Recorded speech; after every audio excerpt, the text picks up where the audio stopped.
Magandang araw mga kaibigan. Nandiyan pala kayo. Ngayong araw na ito, ilalantad ko sa inyo ang mga aktibidades nung nakaraang 2010. Kaya mga kaibigan, pakinggan natin ang magre-report ang ating kaibigan na si Crazy Sheila. Crazy Sheila, pasok!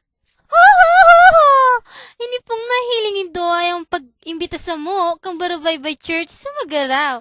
Nagkakaugwa po sindang fellowship dyan, asin kami yan sa indang naging bisita. Ang experience mi dyan ay talaga nakakaugma, tapigatubang mi, ang samong takot na magsakay sa bangka, daw nagkakabarsa. Makaabot lang sa satuyang mga tugang na bihira lamang magkabirisita. Sunod ay ang spiritual retreat sa Kamangi Beach Resort sa Pasakaw.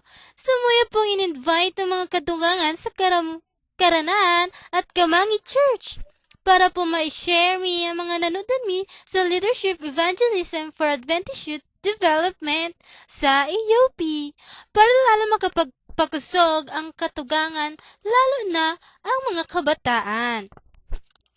Sunod po ay ang fundraising na kinibo sa Samuyang Church.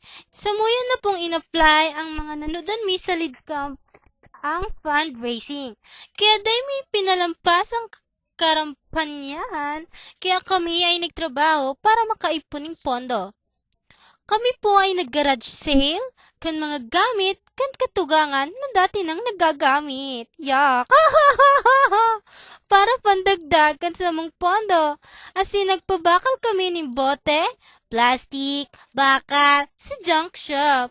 Asin kami ay nagkarol kan December. Taimi po talaga kaya, asin kinaya mi. Pinalampas ang pagkakataon. Magkapondo ang kabataan. Salamat po sa mga nakarulan mi sa uulitin. Thank you. Go!